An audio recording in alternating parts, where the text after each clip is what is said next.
From the dawn of our nation, we have always had a special feeling toward travel. The spirit that made us trailblaze a continent is still alive today. Maybe that's why the freedoms we cherish also include the freedom of movement, to wander our land at will, to use all forms of transportation, to travel wherever and whenever we please.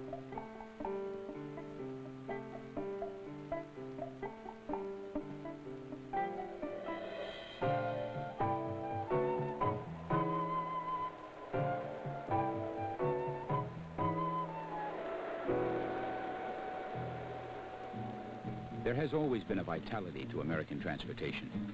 We are a mobile society with a passion for mobility. You can see it every working day. It begins on the back roads, then in the small towns and suburbs, then among the hundreds of thousands who daily commute into the great cities. If America can be described as a living entity, then transportation is its circulatory system. You can see it everywhere. 200 million passengers riding a multitude of vehicles.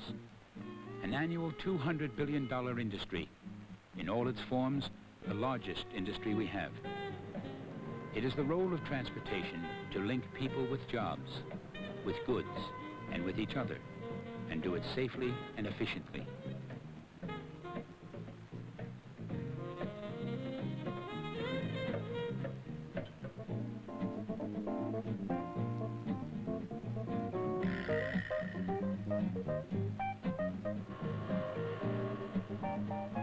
We have come to take transportation for granted. Much of our leisure time devoted to enjoying transportation in its many forms. So great has this national passion been that travel for pleasure alone has become an industry unto itself, quite apart from the necessary elements of transportation. We have bought the vehicles of transportation for sheer joy, flaunting transportation as a symbol of success, driving to work all week long, then on a Sunday, taking another drive, just for the fun of it, mindless of any harmful effects or limits to our resources.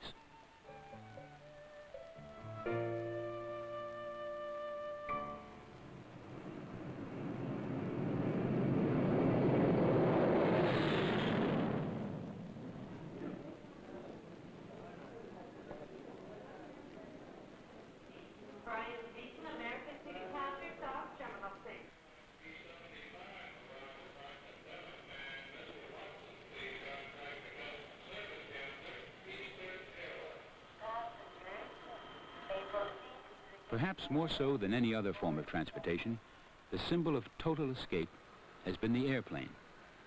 Seconds out of a city, minutes out of a state, brief hours to another nation. A $5 billion industry with 2,000 air carriers, 130,000 private aircraft.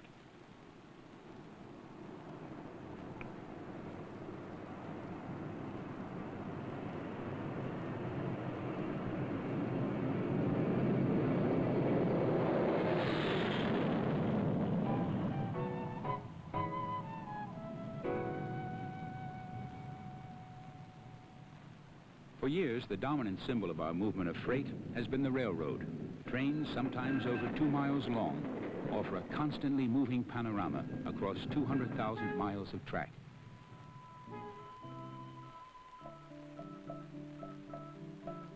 $2 trillion tons of freight roll yearly, and 40% of it rides the nation's trains, carrying everything Americans need or want, from cars to color television.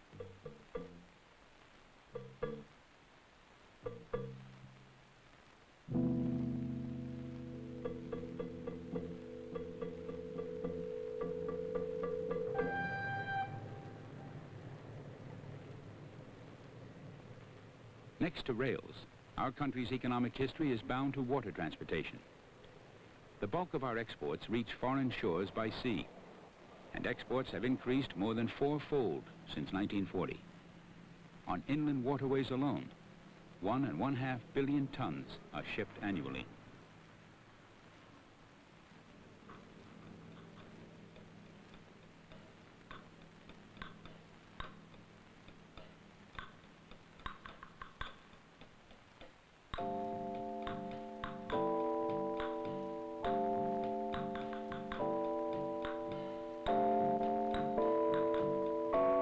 Then there is the automobile. In American transportation, the car has been king, the very symbol of our transportation success and freedom. There is a motor vehicle for every other person in this country. The highway transportation industry touches every sector of the economy, accounting for 17% of our gross national product, providing 13 million jobs, and burning about half of all petroleum products used in the nation. Highways form the one transportation mode that links all the others together. Yet this very success is causing problems. Each day, 700,000 motor vehicles enter New York's central business district. Every day, 500,000 cars and trucks drive into Chicago's downtown. We need alternatives to the automobile. The problem is not that cars are bad, but that they have been good, so beneficial for so long that other modes of transportation withered and died, leaving the commuter with no choice. And the urban crush assails all the senses. It can be seen, felt, touched, heard, smelled. It can also be wholly subconscious, affecting the very way we live and feel, as surely as years of rainfall wear upon a rock.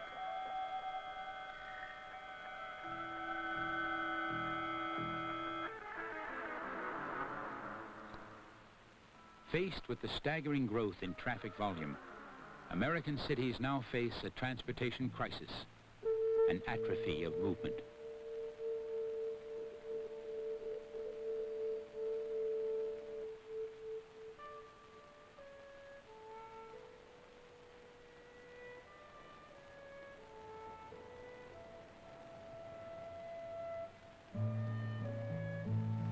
Transportation has always been crucial to the health of America, and that's even more true now.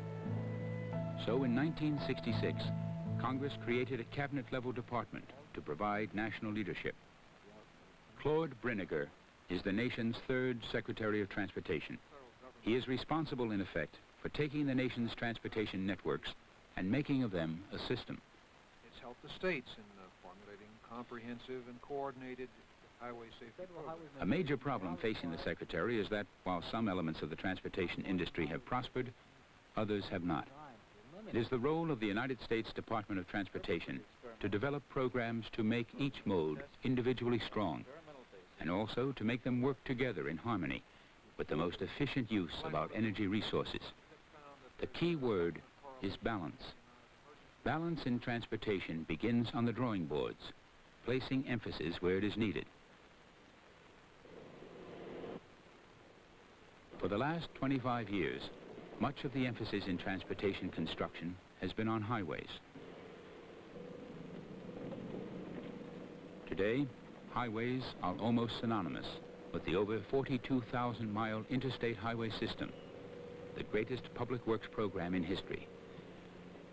Built under the guiding hand of the Federal Highway Administration, the system has given us a mobility that is the envy of the world. It has opened new markets and cut shipping costs, shrunk travel time, and brought new recreational areas within the reach of weekend travelers. Trucks alone haul $70 billion worth of freight annually.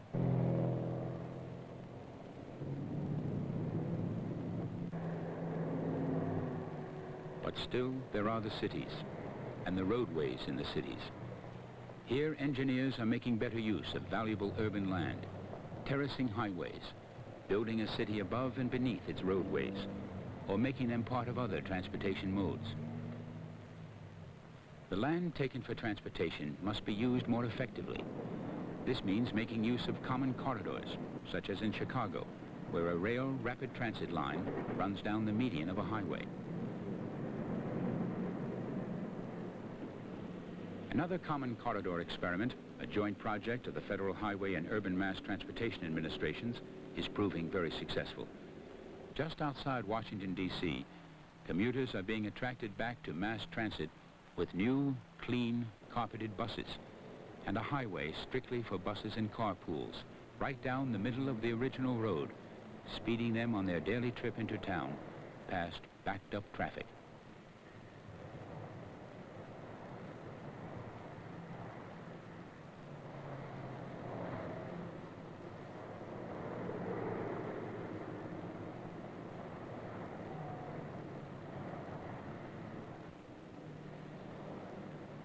While making highways more efficient is critical, making them safer is every bit as important. The interstate system tackles much of the problem with its built-in safety features, like energy-absorbing crash barriers.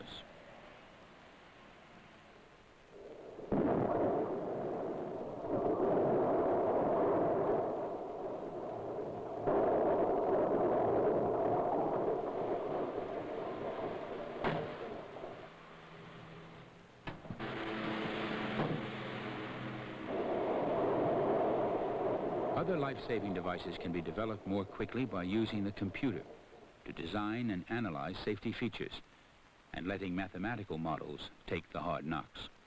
But still, a car is a fragile thing, even at moderate speeds, and so are its occupants.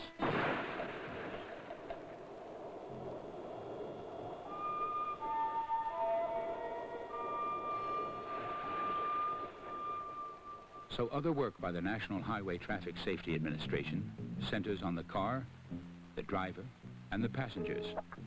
For example, the airbag. The critical factor in every crash is the second impact, when the human body strikes a part of the car's interior. The airbag prevents this without any action by the car's occupants. It is a passive restraint, activated only by the impact of a crash.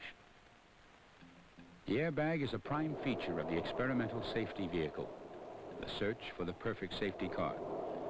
This vehicle will never see mass production, but its proven safety features will be built into future production automobiles.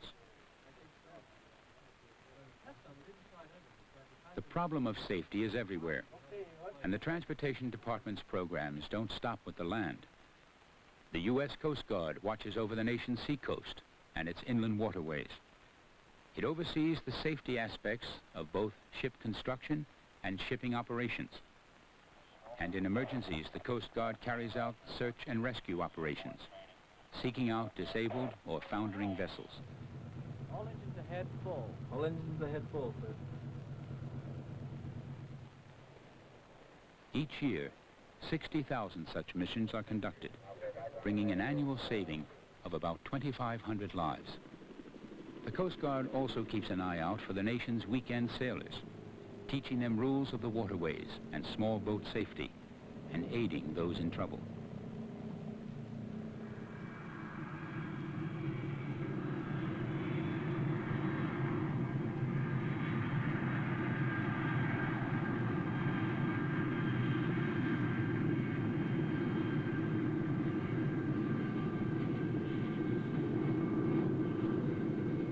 The phenomenal growth of American aviation, along with new aviation technology, has placed greater demands on our airports and the extensive airways network operated by the Department's Federal Aviation Administration.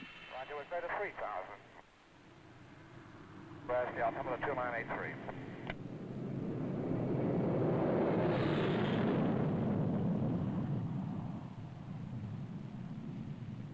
The burden of safety weighs heavily on the shoulders of the 25,000 air traffic controllers who keep watch over the world's safest and most complex air control operation, the National Airspace System. Automation is seen providing relief and improvement in that system. Computers take raw data, radar images and voice traffic, and refine them into easily identified symbols that tell a controller all he needs to know about an aircraft. But the Department of Transportation can get more down to earth about safety programs. Trucks, for instance, through the Bureau of Motor Carrier Safety, helping state highway departments with safety programs geared especially to trucks and buses. Continuous inspections, weight restriction, driver's hours, brakes, lights, tires, and passenger safety standards. New rules for trucks and drivers have meant less accidents and fewer goods lost to theft.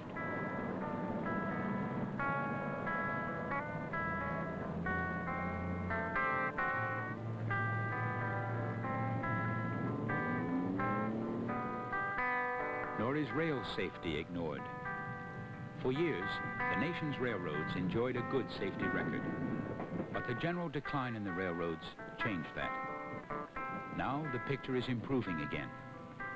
Through regulations sponsored by the department's Federal Railroad Administration that establish standards for track, roadbed, and rolling stock, a 10-year upward trend in rail accidents has been reversed.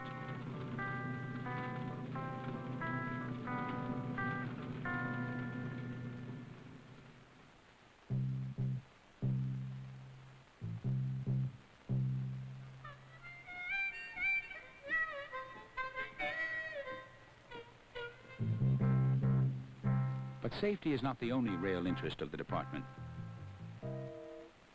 In one of its programs, the Department of Transportation sought virtually to revive the dead, rail passenger service. The route taken was through a new level of train service, tied to that key word, balance. The need for balance called for passage of the National Railroad Transportation Act, assurance that the nation's passenger trains, which had all but died, would still have a vital role in American transportation. The act created a wholly new corporation to run the nation's passenger trains, Amtrak. Amtrak is not a nostalgic return to the good old days.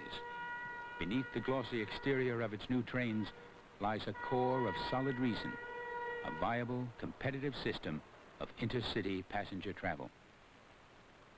It now seems possible that this long-neglected form of transportation can provide an alternative to the pressures of travel. Across the country, the answer to intercity travel seems on the track once again.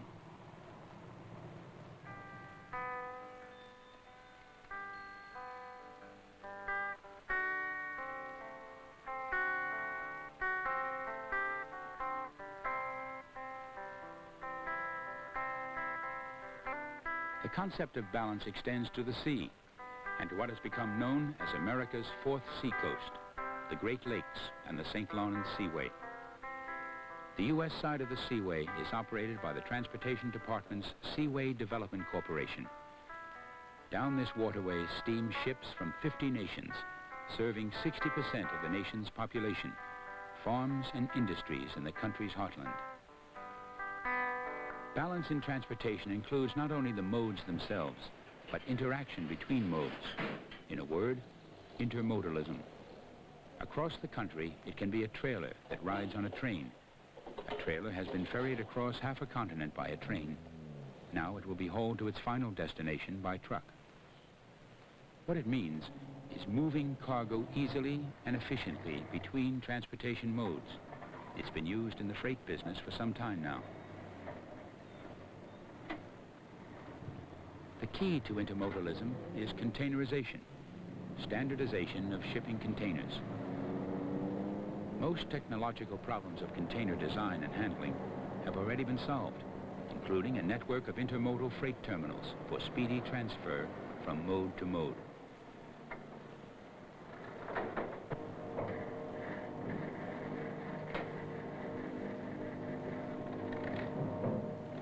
Cargo is stored in a van-sized box, secure, whatever the mode, from shipping dock to receiving platform.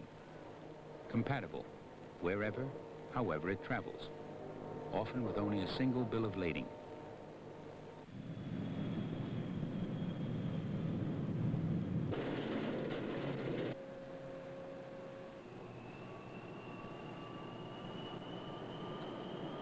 But freight is only the opening of the door. There's still the passenger. And what intermodalism has done for freight, it is just beginning to do for people. In Chicago, two trains head toward a familiar rendezvous. One is a high-speed commuter that reaches far out into the suburbs. The other, a rapid transit local that scurries through the city's downtown. They meet at a special station, an intermodal station in northwest Chicago. A station planned and built with Transportation Department assistance.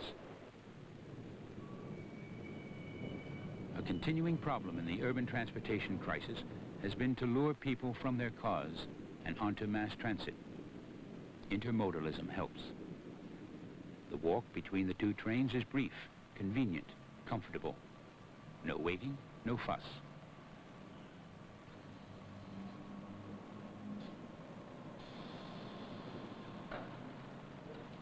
From the high-speed suburban commuter, bringing people into town, to the rapid transit local, which helps get people around town, or for other destinations, a local bus system running out of a terminal next door.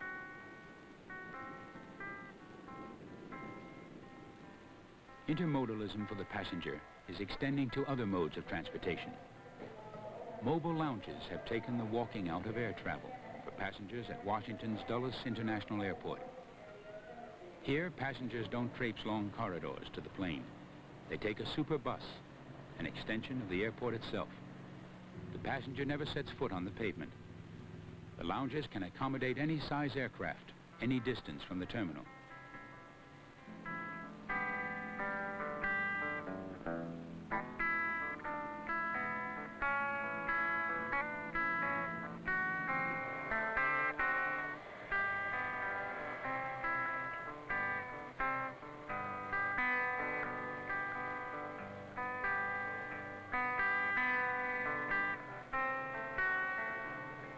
The Department of Transportation is looking towards similar devices at other airports, all aimed at saving time and annoyance in getting from here to there.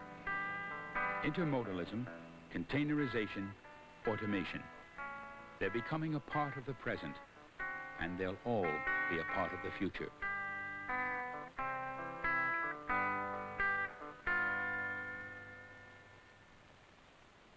The future is already here in San Francisco, in the form of BART, the Bay Area Rapid Transit System, the first all-new urban transit system in this country in half a century.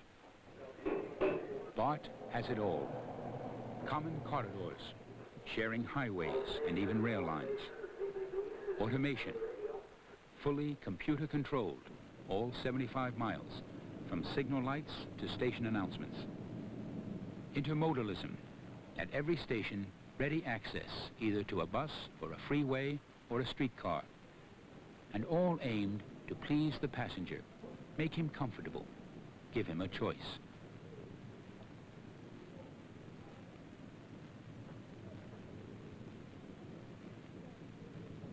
And BART is only the beginning. The Department of Transportation is putting millions into building other new systems and bringing old ones up to date.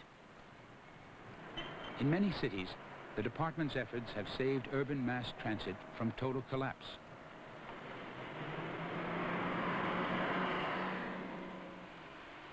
The score? Over 100 transit companies rescued. Hundreds of new rail transit cars and commuter coaches bought. And thousands of new buses.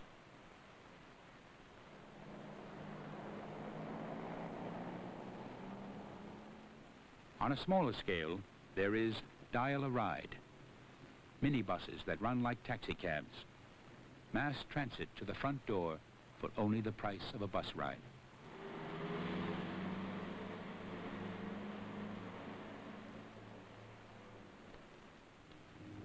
And for the future, the department is testing PRTs, personal rapid transit, small automated vehicles designed to operate like horizontal elevators to ease the crush in crowded urban areas.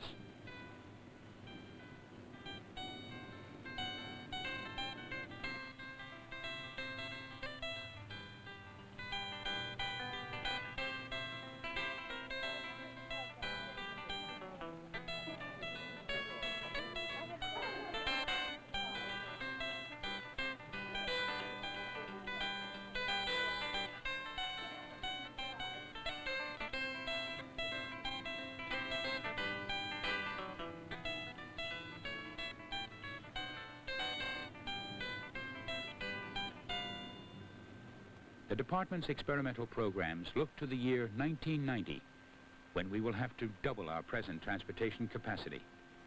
Right now, the future is being tested in the Colorado desert in the form of the linear induction motor. The limb is essentially an electric motor with no moving parts. Half of the motor is in the track and half in the vehicle. An electric current drives the vehicle at speeds of up to 300 miles per hour. This could make intercity travel truly convenient and could even make long commuting distances practical, as well as efficient and clean.